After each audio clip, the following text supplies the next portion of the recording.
Good morning. It's nice to see you again.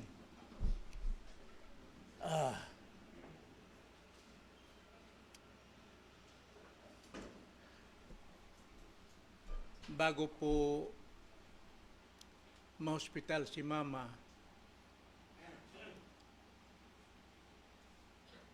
madalis kaming mag-usap ng masinsinan.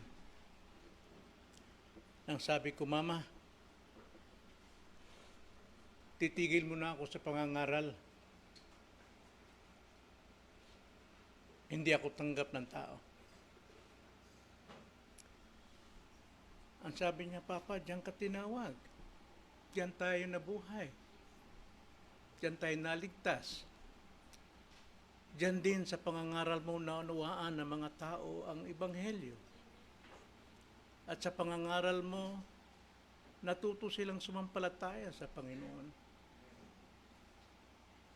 Kailangan pa sila lumago. Sabi ko, titigil mo na ako pansamantala. Kaya humingi ako ng bakasyon kay Pastor Raji at sa mga deacons. At itong bago siya dalhin sa ospital, yun na naman usapan namin. Titigil mo na ako sa pangangaral. Sabi mo, Papa, hanggang kamatayan magpipreach ka. Kahit sa pulpito, abutan ka ng kamatayan.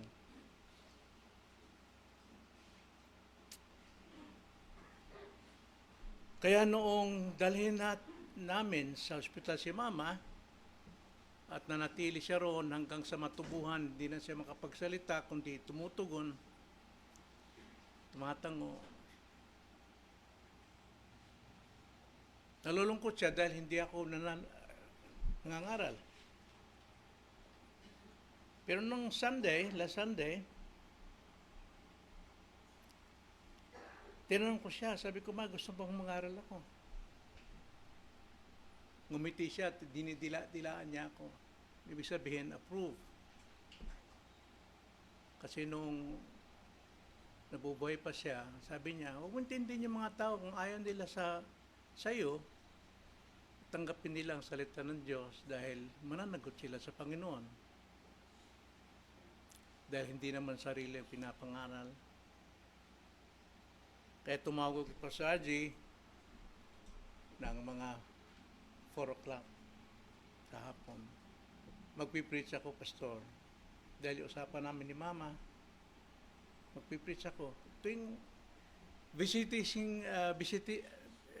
pagbibisita na oras, yun ang lagi namin pinag-usapan. Tumatango siya, natutuwa siya. Magpipreach ako ngayong Sunday, Ma. Pag-pray mo ako. Isang visiting hours lang akong mawawala sa iyo. Sunday, 10 to 11, babalikan kita agad. Pero, hindi umabot doon. Narito ako, mga kapatid, dahil nangako ko sa harapan ng Diyos kay Mama na hindi ako titigil sa pangangaral.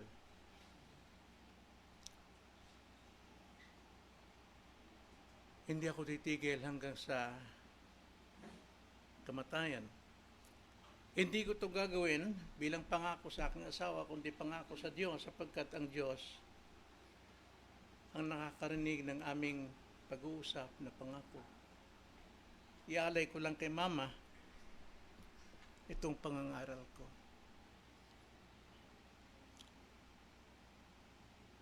Nangangaral ako hindi para magbigay lugod sa tao. Hindi para maghanap ng paghanga ng tao. Kundi mangangaral ako dahil ito'y utos sa akin ng Panginoon sa pagkakatawag sa akin. Ayaw ko mag-please ng sinumang tao. Either magustuhan nila ang aking ugali, pangangaral, boses o hindi. ipapangaral ko ang salita ng Diyos. I don't please anybody or somebody. Piplease ko ang Panginoon na tumawag sa atin. Kaya ngayong umaga, habang naghahanda ako itong whole week, ano ba ang kailangan ng iglesia? Sapagkat yun ang dapat maging tanong ng isang pastor. Ano ang kailangan ng iglesia na lumago, na maligtas, na tumibay sa panampalataya at hindi pagbibigay lugod sa mga tao kung anong gusto nilang marinig? At katunayan, ito ang pinakalayunin ng Diyos sa lahat sa atin, na tayo ay lumago sa pagkakilala sa ating Panginoon. At ito rin, ang pinag-aralan ko, gaano ba na natin kakilalang Panginoon? Marahil kilala natin ang Panginoon dahil tayo naligtas, sumampalataya tayo. Pero hindi sapat ang maligtas,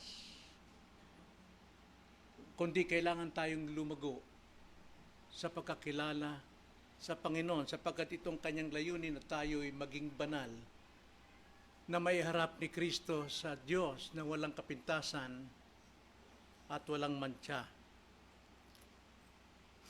Katunayan, ito ang pinakalayunin ng Diyos sa pagkakatawag sa atin na hindi lamang maligtas, kundi ang lumago sa pagkakilala sa Panginoong Hesukristo.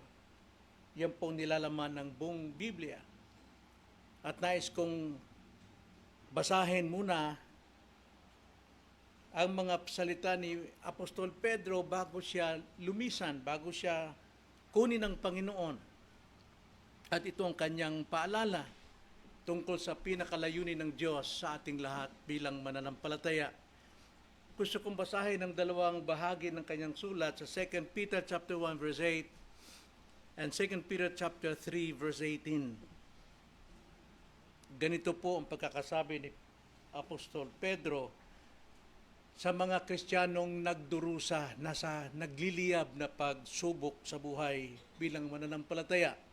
Ganito ang kanyang sabi, 2 Peter chapter 1 verse 8, sapagkat kung ang mga bagay na ito ay nasa inyo at dumarami, hindi kayo magiging mga walang saysay o mga walang bunga sa pagkakilala sa ating Panginoong Hesukristo. Ang tinutukoy dito na dapat dumadami sa atin upang lumago tayo sa pagkakilala sa Panginoon ay ang ating panampalataya. Karugtong nito ay ang pag-ibig, karugtong ng pag-ibig ay kapayapaan at so on and so forth. 2 Peter chapter 3 verse 18, ang sabi niya, subalit lumago kayo sa biyaya at sa pagkakilala sa ating Panginoon. Hindi pwedeng magkahiwalay yung paglago sa biyaya at paglago sa pagkakilala sa ating Panginoon. Ang sabi ni Pedro, subalit lumago kayo sa biyaya at sa pagkakilala sa ating Panginoon at tagapagligtas na si Jesucristo. Sumakanya nawa ang kaluwalhatian ngayon at hanggang sa araw ng walang hanggan. Amen. So ito po isa sa pinakalayunin ng Diyos na dapat mangyari sa buhay natin, na lumago tayo sa pananampalataya. At alam natin, sa ating kalaguang pananampalataya, hindi ito batay sa kwentuhan, batay sa ating haba ng pagiging Kristiyano, kundi ang sabi, Romans 10:17, na tayo dapat lumago sa pananampalataya sa pamamagitan ng pakikinig at pakikinig at pakikinig ng salita ni Kristo. Sapagkat sa pamamagitan ng pangangaral ng salita ni Kristo, nakikilala natin siya. At dahil nakikilala natin siya, kasabay dito ang pagbabago ng ating buhay at pangungugali. Sa ngayon, hindi pa ito gaanong makita sa atin sapagkat mayroon pa tayong kinikilingan sa ating sarili at hindi pa natin lubusang kilala ang Panginoon. Kaya nais kong simulan ang pag-aaral na ito bilang unang leksyon mula sa aklat ng Genesis. At ito'y pinamagatang ko ang unang sinag ng pag-asa. Ano ang dapat nating malaman at paano natin makilala si Kristo sa unang sinag ng pag-asa? Buksan natin ang ating mga Biblia sa Genesis chapter 3, verse 14 or 15.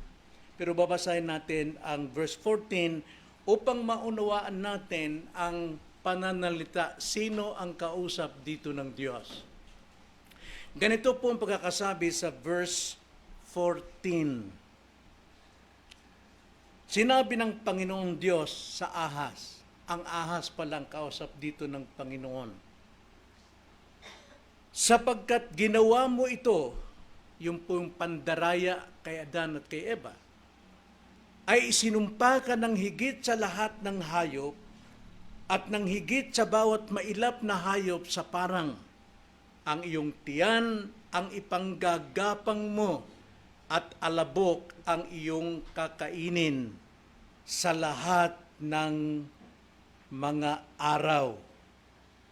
Yan po ang sabi sa verse 15, maglalagay ako sa iyo at sa babae ng pagkapuot sa isa't isa.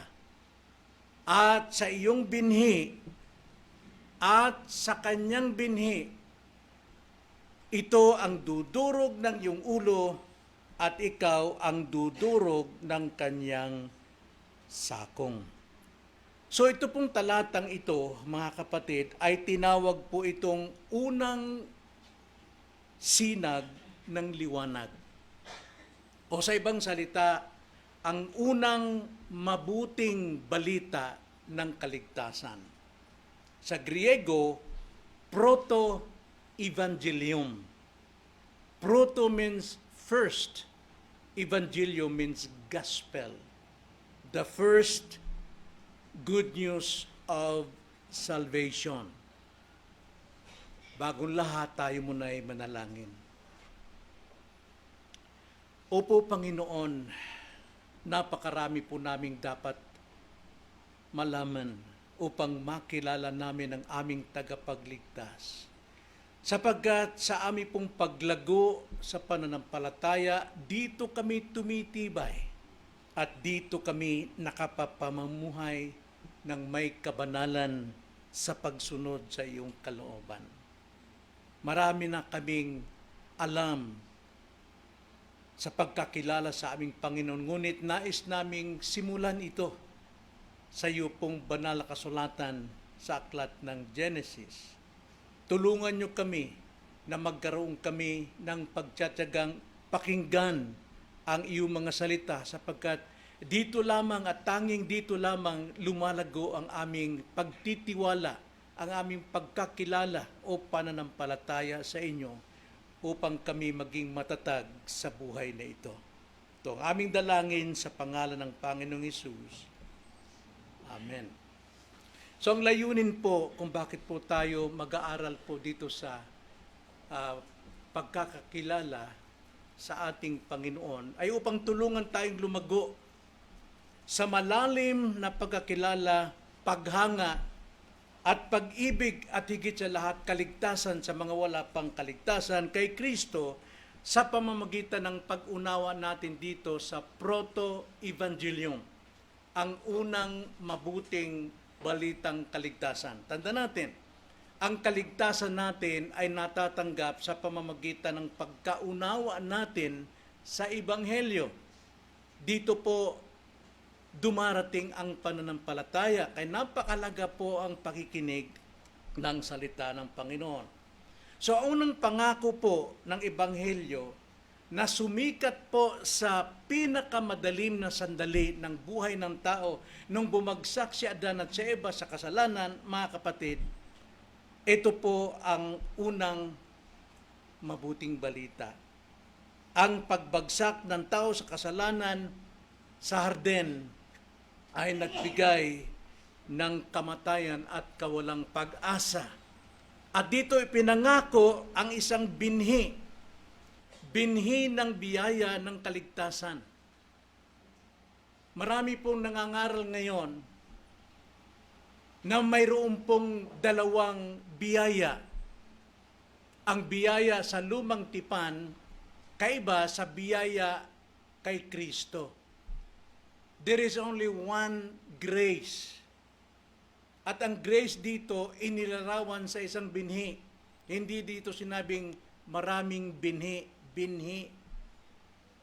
Kundi isang binhi tulad ng punong kahoy, na kapag ang binhi ay naitanim sa lupa, sumisibol ang buhay nito at lumalago habang tumatakbo ang panahon.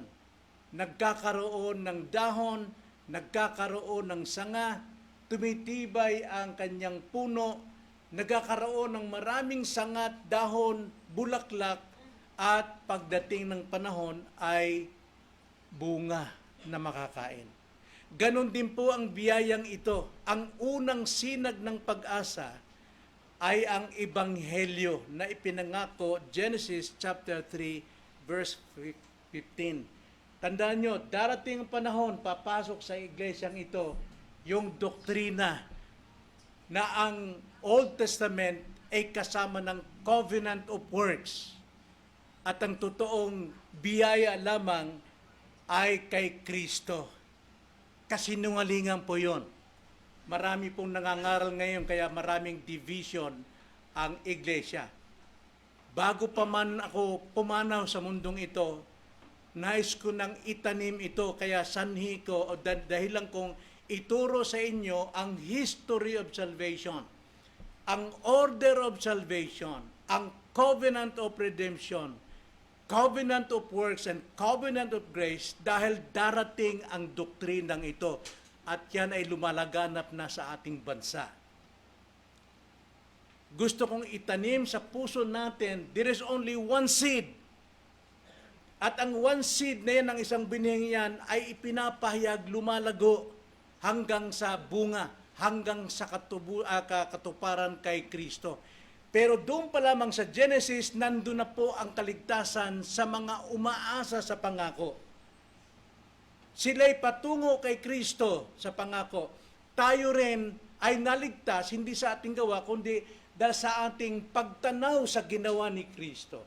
There is only one seed, one grace.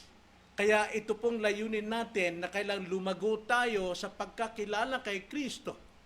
Sapagkat ito ang pinakalayunin ng ating Diyos na tayo lumago, sapagkat marami pong mga bulaang nangangaral, mismong mga kapatid nating reform, nagtuturo ng ganitong aral na nagkakagulo o gumugulo sa iglesia. Sa pagbagsak ng tao, kasalanan po ay nagdilim sa paligid niyo at nagbigay ng isang binhi. Binhi pa lamang doon ay may pag-asa at may kaligtasan na sa sino mang sumasampalataya doon. Kaya nga ngayong umaga, tignan natin ang tatlong katangiang ipinapayag dito sa unang ebanghelyo o proto-evangelium. Hayaan niyong yun ang babanggitin ko palagi, ang ibig pong sabihin ng unang sinag ng pag-asa o liwanag o ang unang mabuting balita ng kaligtasan, proto-evangelium. Now, tignan natin ang tatlong katangian ng proto-evangelium, yung unang liwanag ng pag-asang kaloob ng Diyos, biyaya. Una, sa proto-evangelium, makikita natin dito ang banal na pag-aalit. Banal na pag-aalit sa pagitan ng ahas at ng babae. Na alam naman natin, pag sinabing babae, ito po yung bayan ng Diyos. Sa lumang tipan, sa covenant of redemption, ang Ama ay nangako ng bayan niya na ibibigay kay Kristo. At si Kristo naman ay nangakong magkatawang tao upang tubusin ang bayan na ibinigay ng Diyos, ng Ama sa Kanya. Kaya nga, sa binhi ng ahas ni Satanas at binhi ng bayan ng Diyos, ay ang Diyos ay gumawa ng banal na pag-aalit. Bakit po banal? Sapagkat Diyos ang naglagay nito. Sapagkat kung hindi maglalagay ang Diyos ng banal na pag-aalit sa pagitan po ni Satanas at sa bayan ng Diyos, ay wala pong kaligtasan dahil dati po magkaibigan ito, si Satanas at si Eva. Kaya nga si Eva ay na daya. Kaya ang Diyos nagbigay ng banal sa pagitan nito, yun yung unang ebanghelyo, ang pag-asa ng kaligtasan. Sapagkat wala pong kaligtasan sa mga taong nasa kasalanan. Sila'y nasa sumpa ng kasalanan patungo po sa dagat-dagatang apoy. So dito itinatag ng Diyos ang pagliligtas sa pagitan ng kasalanan. Hindi tayo naligtas dahil sa ating mabubuting gawa. Hindi tayo naligtas dahil tayo may magandang relihiyon. Hindi tayo naligtas dahil mataas ang ating antas. Tayo po'y naligtas dahil ang Diyos ang nagbigay ng kaligtasan sa gitna ng ating pagkakasala. Kaya ang unang hakbang ng paglago kay Kristo sa ating pag-aaral ay ang pag-uunawa na ang kaligtasan ay inihanda ng Diyos at hindi ng sino mang tao. Hindi ng sino mang tao, kundi ito'y inihanda ng Diyos dahil ang tao ay bumagsak. So dito may kita natin na bagamat ang Diyos ay nakipagtipan sa mga tao, ito po yung Covenant of Works. Sa Covenant of Works po, mga kapatid, gusto ko na ibalik, nipag-aralan natin ito. Mayroon itong tipan ng Diyos at ng unang tao. Na ang buhay ni Adan ay kaloob ng Diyos. Genesis chapter 2 verse 7. Hininga sa ilong ang hininga ng buhay. Galing sa Diyos. At para manatili itong buhay na ito at makamtan ang pinakasukdulang buhay na walang hanggan, kailangan silang tumupad sa gawa ng perpekto habang panahon. Yun po ang Covenant of Works binigay ng Panginoon. Adan, para mapanatili sa iyo ang buhay na yan na hanggang sa buhay na walang hanggan, sundin mo ako sa lahat ng kalooban ko. Ngunit kapag ika'y sumuway, ang pangako diyan ay tiyak na kamatayan. Yun po yung Covenant of Works. Hindi po pumasa ang tao, bumagsak si Adan. Ngayon, wala pong pag-asa ang tao.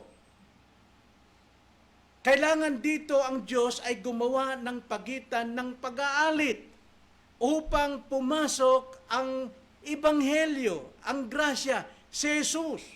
Si Jesus ay Diyos.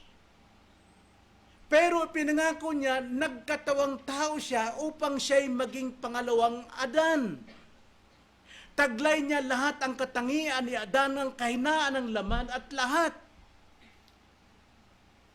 Pero si Jesus ang umako ng lahat ng tukso hanggang kamatayan sa krus, hindi nagkasala si Kristo.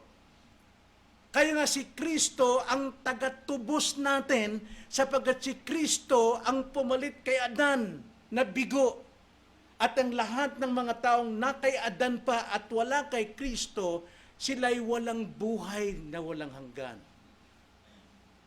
Kaya nga, doon pa lamang sa pagbabagsak, gumawa ang Diyos ng banal na alitan upang maging sa ating panahon ngayon ay hindi natin kaibigan ang anumang kasalanan. Hindi natin dapat kaibiganin ang pagsisinungaling. Alam nyo, pag sinabi kong kasalanan, agree tayo lahat eh. Pero once aki pong dinitalye ang mga kasalanan ito, magagalat kayo sa akin. Sapagkat ano pong kasalanan yun na dapat tayong wag umibig doon? Yung iyong pagsisinungaling, yung iyong pandaraya, yung iyong pangangalan yung iyong kalaswaang pagtingin, yung iyong panonood sa social media, yung inyong pag-Facebook na kalaban sa Diyos, gumagamit ka ng bersikulo para lamang ipagtanggol ang inyong sarili. Yan po ay kaaway natin. Kaya marami nagagalit kapag ipinipreach yung kasalanan. Pero in general, kayo ay makasalanan. Lahat tayo, oo. Pero once natumbok ang kasalanan na sa'yo, magagalit ka sa preacher. Maraming preacher ang nagbibigay lugod sa tao. Gine-generalize. Hindi ini-specify detalye kung anong dapat nilang iwasan. Kaya nga po, sumibol po ang unang sinag ng liwanag, may pag-asa kay Kristo. Sino mang sumasampalataya ron kung kailan darating si Kristo, naroon po ang kaligtasan. Kaya sa pagkabigo ng tao, ang Diyos ang gumawa ng inisyatiba upang tayo ay bigyan ng pag-asa. And that is grace. Sa lumang tipan, grace na po yun. Pero marami nangangaral ngayon ng grace ay kay Kristo lang.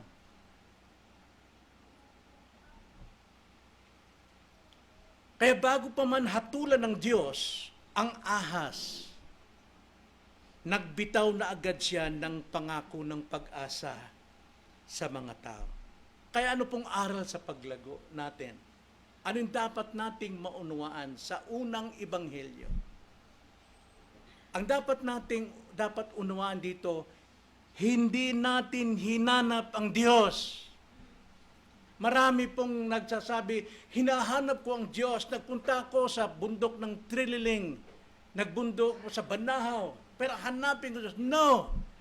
Hindi po tayo ang naghahanap sa Diyos sapagkat tayo patay sa kasalanan, kundi ang Diyos, siya mismo ang unang kumilos upang sirain ang pagkakaisa ng tao sa kasalanan.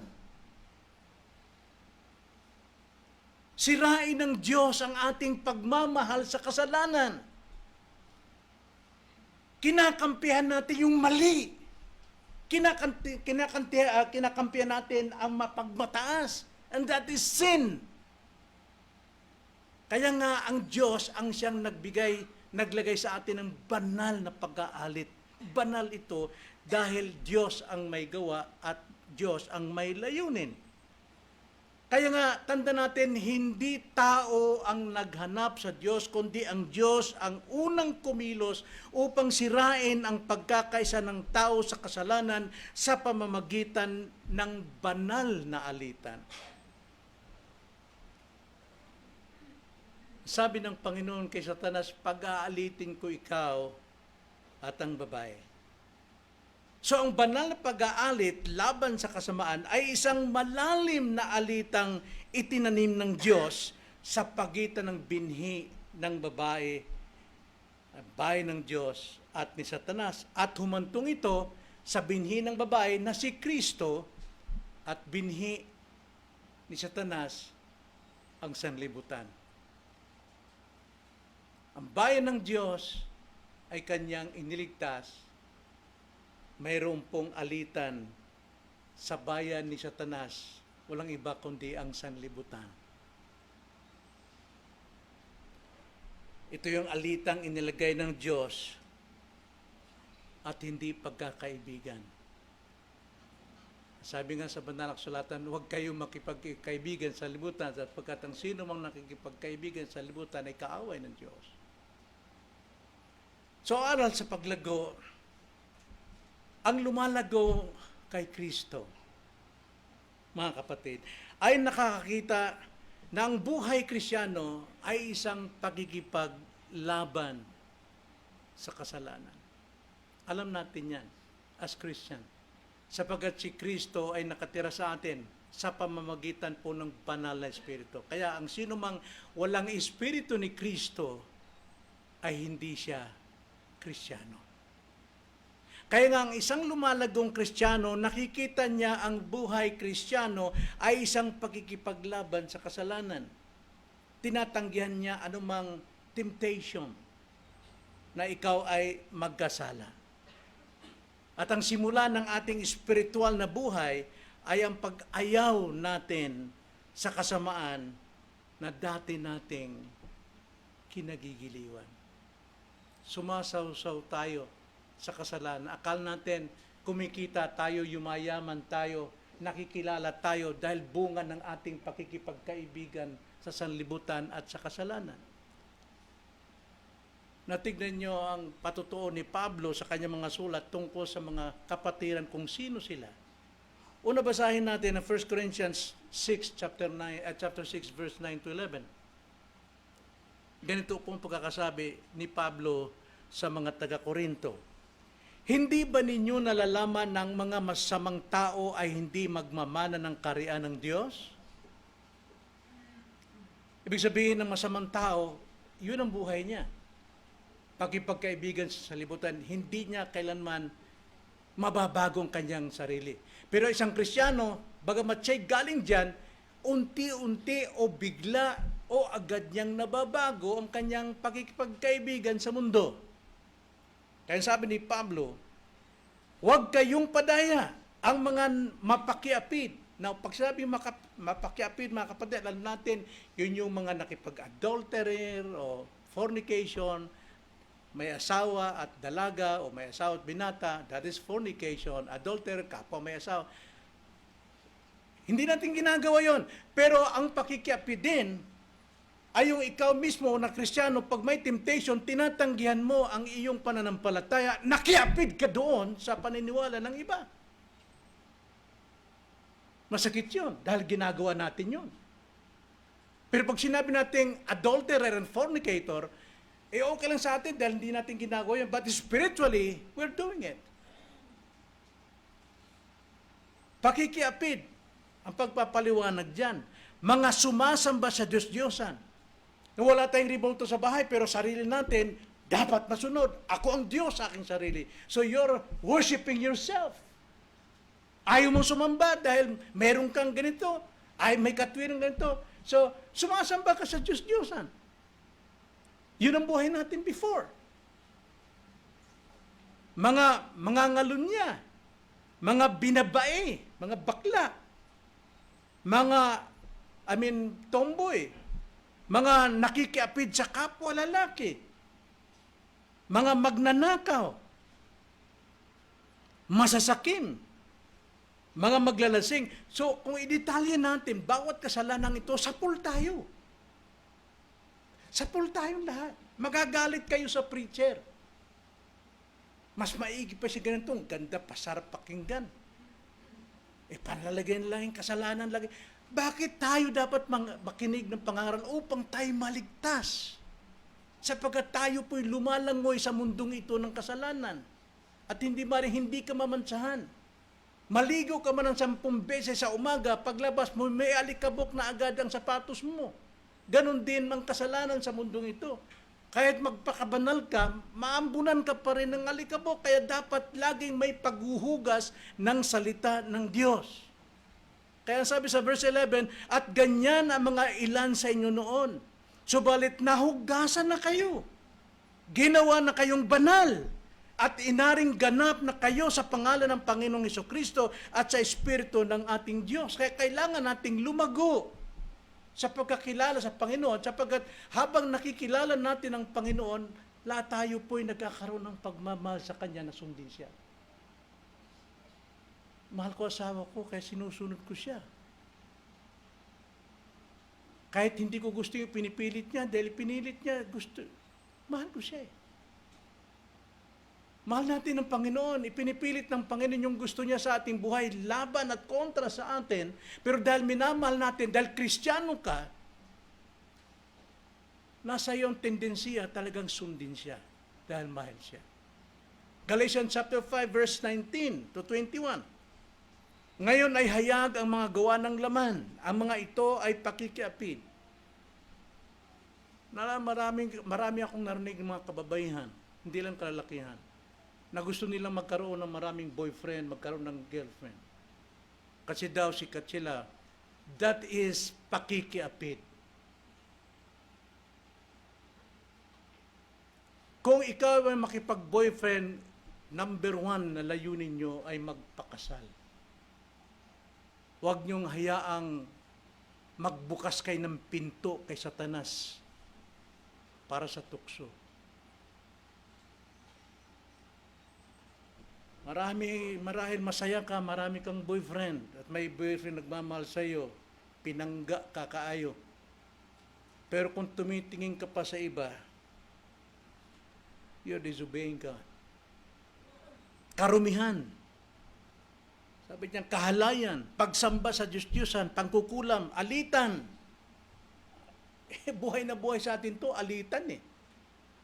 At tumatayo bilang Kristiyano. Nagsasalita tayo bilang Kristiyano. Nagpupuri tayo sa Diyos na bilang Kristiyano, pero may alitan.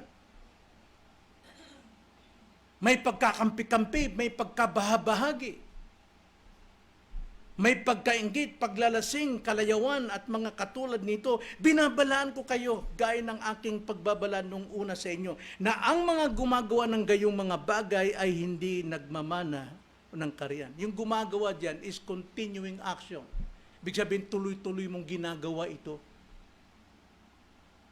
Kung yun ang ugali mo, ay sabihin ko sa iyo, hindi ka Kristiyano. Sapagkat ang Kristiyano, mayroong Espiritu ni Kristo.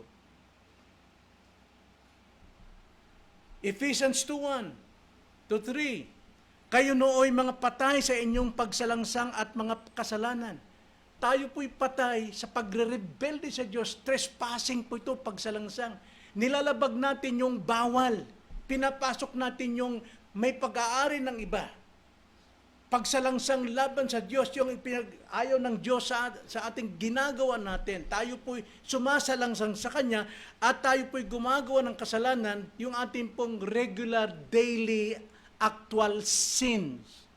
Mga pinangga nato nga mga sala, mga mahal natin, paborito natin, mga pet sins natin. Gumagawa tayo dyan palagi. Kaya ang sabi rito, babasahin ko muli, kayo nooy mga patay sa inyong pagsalangsang at mga kasalanan na dati ninyong nilakaran. Bakit dati po?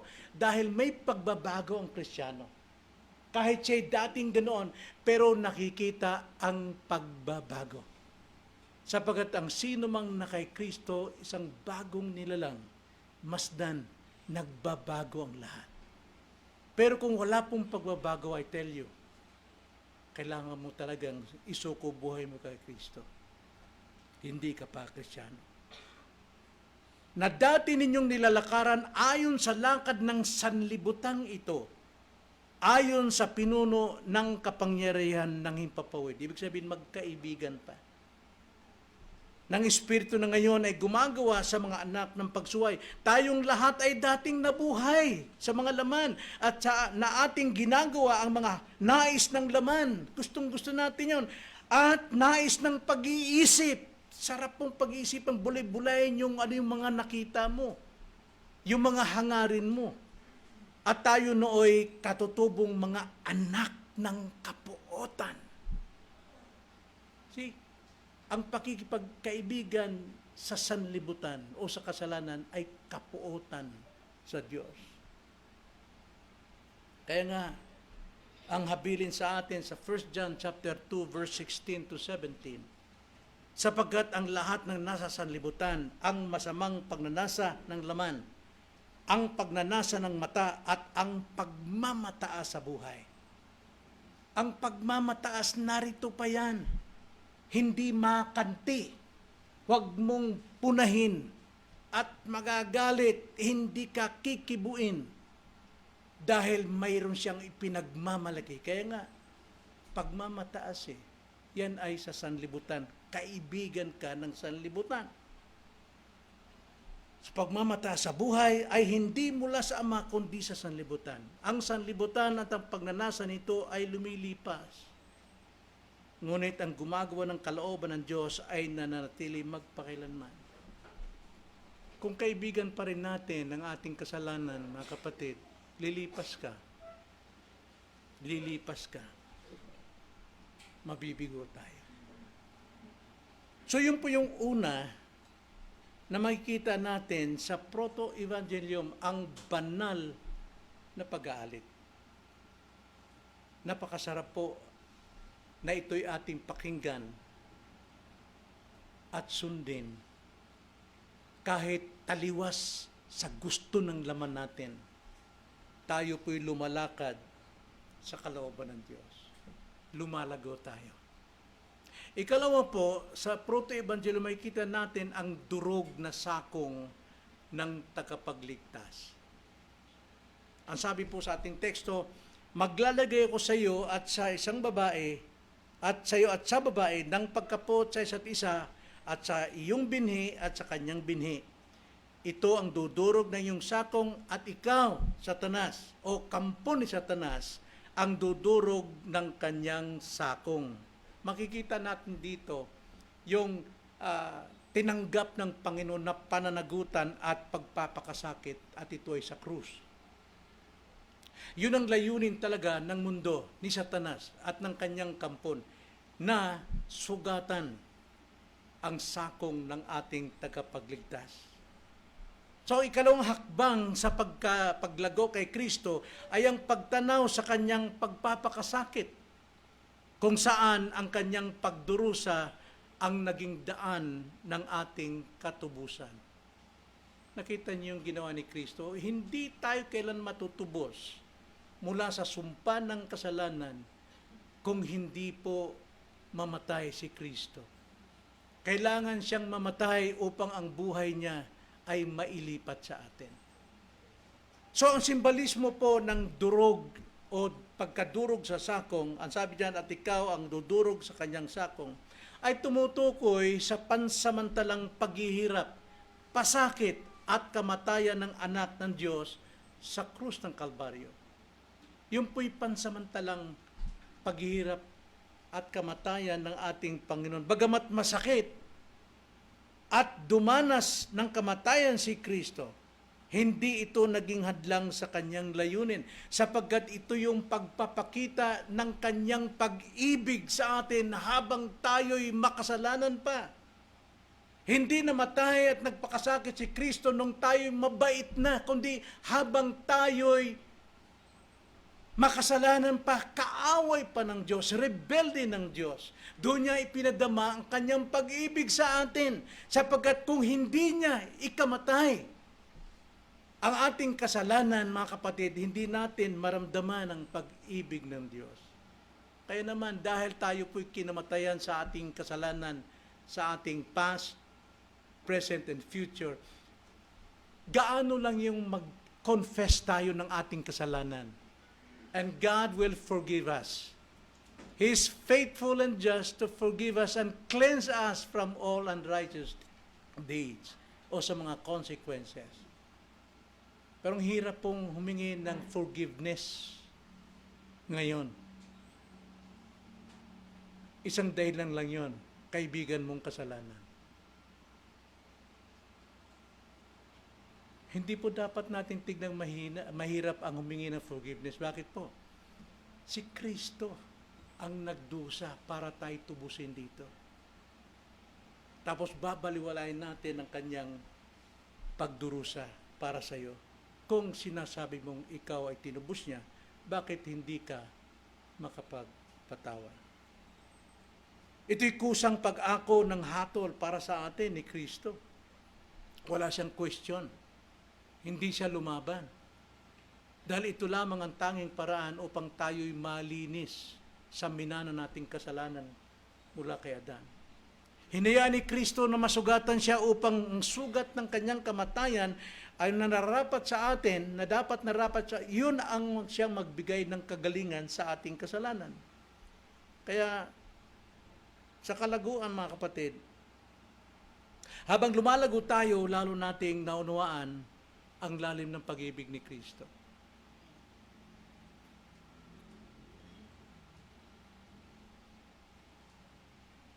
Naranasan natin to minsan.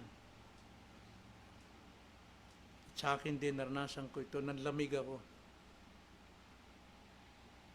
Nawala ang dati kong init. Pero habang nagdurusa si Mama sa ICU, sabi ko, higit yung pagdurusa ng Panginoon sa akin upang ako'y kanyang unawain. Upang ako'y kanyang tubusin.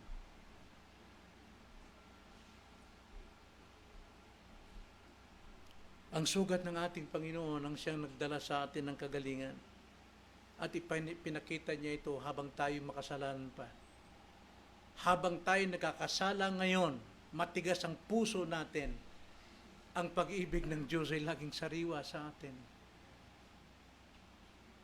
That if we confess our sins, He is faithful and just to forgive us. Kaya sa pamagitan ng pag-ako natin, pagdepende sa ginawa ng pagpapatawad sa atin ni Kristo, lumalago po ang ating pagkakilala sa Kanya. Ginagawa natin ito ng aktwal, hindi bukang bibig. Kunding kalungkutan natin dahil sa ating mga gawang kasalanan at iniisip natin kung paano tayo pinatawad ni Kristo, ito yung nagpapalago ng ating buhay spiritual. At pangatlo, mga kapatid, lastly, sa proto-evangelyo makikita natin ang ganap na pagtagumpay o pananagumpay ng ating tagapagligtas, ating Savior. Muli kong basahin ang ating teksto. Ang sabi ng Panginoon kay Satanas, maglalagay ako sa iyo at sa babae ng pagkapuot sa isa't isa, at sa iyong binhi at sa kanyang binhi. Binhi ni Satanas ang siyang dumurog sa binhi ng babae. Kaya sabi ito ang dudurog ng iyong ulo. Dito po may kita natin ang pagtatapos ng kapangyarihan ng kadiliman. Akala nitong binhi ni Satanas, nanalo na sila nagtagumpay sapagkat sinugatan nila, pinatay nila at nalibing si Kristo. Tapos na sila ay panalo na. Ngunit yun po ang layunin ng Diyos na sa pamamagitan ng pagdurog sa kanyang sakong o sa kanyang kamatayan na hindi naman talaga mamamatay ang Diyos, ang siyang dudurog sa ulo ni Satanas. Ganap na pagkatalo.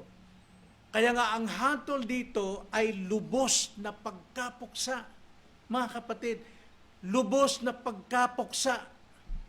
Itong si Satanas na ito ang dudurog ng iyong ulo. Kung ang nasugatang sakong ay tumutukoy sa krus, ang pagdurog ng ulo ng ahas ay tumutukoy sa ganap, permanente at walang tangkang pagkalupig ng kapangyarihan ni Satanas sa pamagitan ng muling pagkabuhay ni Kristo. Nagtagumpay ng Panginoon at tayong mga mananampalataya sa Kanya, we are more than conqueror. Sapagat imbis na tayo ang mamatay sa krus, ay may namatay para sa atin. Kinongker niya ang death, pero tayo wala tayong ginawa, tayo yung more than conqueror. Kaya bakit natin mahalin ang sanlibutan? Yung gusto nito na sumisira sa ating pamilya, sumisira sa gobyerno, sumisira sa iglesia. Ang ulo po, alam naman natin ito'y sentro ng lakas at buhay ng ahas. Kaya paano natin pinapatay ang ahas? Sa ulo talaga. Dinudurog natin dahil pagka tinaga natin katawan, babalikan ka ng ulo. Lalo pang magwawala, mabangis. Kaya nga ang sabi ng banal na kasulatan, ulo talaga ang dinurog dito. So ang katiyakan ng tagumpay ng mananampalataya ay ayon sa pagkadurog ng Panginoon sa ulo ni Satanas. Kay Kristo, ang labanan ay panalo na. Winasak na niya ang mga gawa ng dyablo. Kaya nga, kung tayo po ay nakikipagkaibigan pa sa binhi ng ahas o ng sanlibutan o ng kasalanan, tanda natin, 1 John 3:8, ganito po ang pagkakasabi. Ang patuloy na gumagawa ng kasalanan ay sa dyablo. Sapagkat buhat pa ng pasimula ay nagkakasala ng dyablo dahil dito nahayag ang anak ng Diyos upang wasakin ang mga gawa ng dyablo. The one who practices sin is of the devil. For the devil has sinned from the beginning. The Son of God appeared for His purpose to destroy the works of the devil. Lubos po ang ating pananagumpay. Dahil ang Panginoon ang siyang gumawa nito. Kailangan lang natin is to confess. So dito ang paglago po, makikita natin na ang isang mananampalatayang lumalago sa pagkakilala kay Kristo ay hindi na namumuhay sa takot, sa kasalanan o kamatayan. Alam niyang siya ay nagtatagumpay, continuing. Bumagsak ka man pero nagtatagumpay pa rin, babangon pa rin.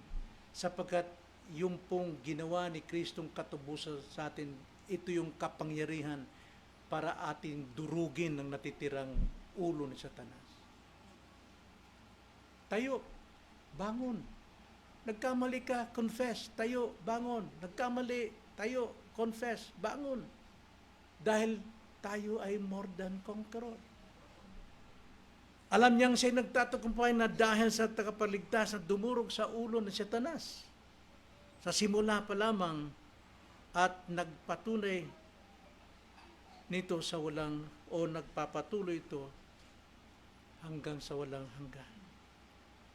Kaya nga mga kapatid, sa ating pong pagtatapos, Genesis chapter 3 verse 15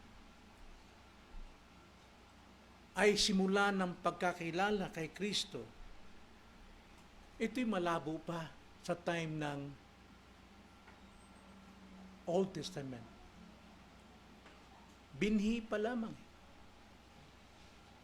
Pero sa biyaya ng Diyos, unti-unti itong lumago at nakikilala. Covenant of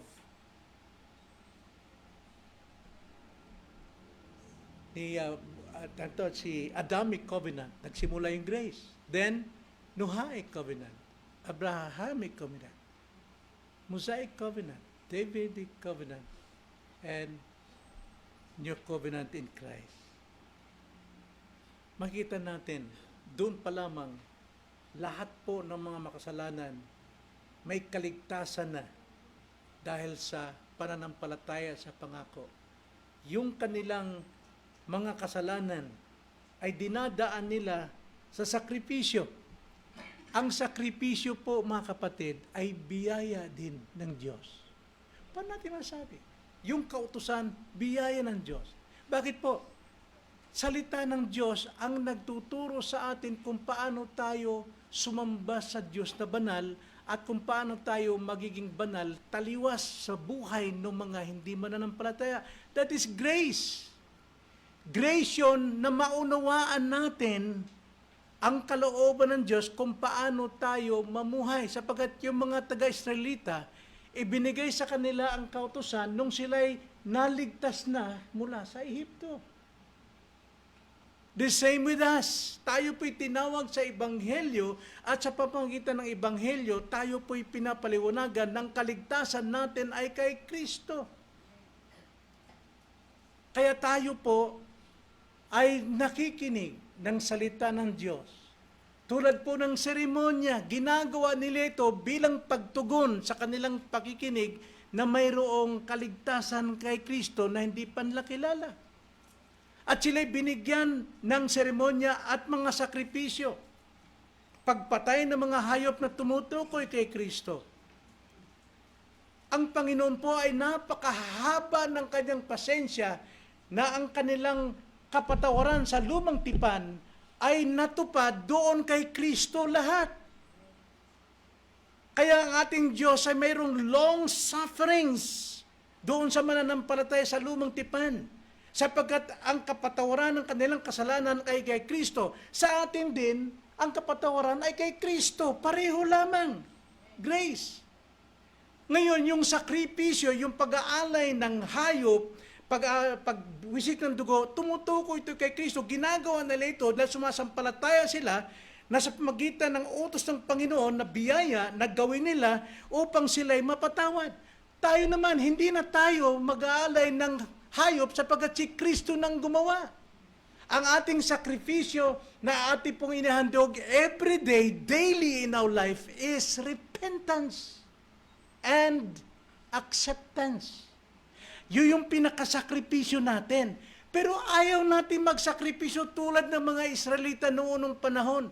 Nagsasakripisyo sila na walang pananampalataya kay Jesus kaya hindi sila napapatawad. O kaya ayaw nilang magsakripisyo, nakakapagod na. Sa atin din, ayaw nating mag-repent, ayaw natin mag-accept ng kasalanan dahil alam na ng Diyos, hindi po tama. Ang sakripisyo sa Old Testament ay grace. Ang confession natin at repentance ay grace. Kagandahan sa atin, ginawa niya ni Kristo, hindi tayo mag-aalay ng hayop. Pero ang kailangan lang sa atin is repentance, acceptance of our sins. Kaya ang Genesis chapter 3 verse 15, kalaguan dito mga kapatid sa ating buhay, matuto na tayong sumampalataya at magsisi ng ating kasalanan bilang sacrifice offering sa Diyos. Nandun tayo sa altar. Samantalang sila si Noah, sila si Abraham, kailan pang i-sacrifice si Isaac dahil naniniwala sila na sa magitan ng pagsakripisyo ay ito hinihingi ay tao, ito'y panampalataya kay Kristo. Pero sa atin, ginawa na ni Kristo, kaya kailangan nating sampalatayanan siya at tayo'y gumamit o gamitin natin ang biyayang pagsisisi ng kasalanan.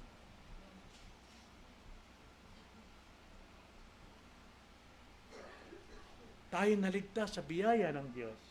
The same with the people in the Old Testament. Hindi po yun covenant of works na nagsasakripisyo sila. Yun po ay bunga ng kanilang pananampalatayang kapatawaran sa darating na tagapagligtas. Biyaya yun ng Diyos na binigyan sila ng paraan. Biyaya ng Diyos na ma-recognize nila na they're sinners. Sa atin din, biyaya ng Diyos na tayo makarinig ng salita ng Panginoon, ng pang-review, correcting, para tayo makapag-confess ng ating kasalanan. Kaya nga, ang Diyos ay tapat sa kanyang pangako. Ang pinangakong tagapagligtas ay dumating upang wasakin ang kapangyarihan ng kasalanan, sapagkat ito ang sagabal sa buhay natin at upang tayo iligtas sa mga consequences nito na nagpapahirap din sa atin. Kaya hamon para sa ating lahat, kung tinanggap mo na si Kristo, mamuhay ka sa katiyakan ng kanyang tagumpay. Ito ang iyong tagumpay. Tapos na. All we have to do is continuing believing Christ and confessing our sins, confession unto life. Kung hindi ka pa Kristiyano, ngayon ang tamang panahon upang sumampalataya sa ipinangakong tagapagligtas, ang unang inihayag sa Genesis, ang unang sinag ng liwanag. Tayo manalangin. Panginoon, nagpapasalamat kami sapagkat dito pa lamang sa Genesis, aklat ng Genesis, marami kaming matututunan na magpapalago ng aming pagkakakilala sa inyo. Salamat po sapagkat ipinaunawa niyo sa amin sa isang maikling panahon ang kalagahan po ng paglago namin sa pagkakilala sapagkat ito ang iyo pong hinahanap sa amin at inaasahan na lumago ang unang sinag ng liwanag o ang proto-evangelium. Nawa, mabalik sa iyo ang lahat ng kapurihan at kaluwalhatian. Ito ang aming dalangin sa pangalan ng Panginoong Hesus.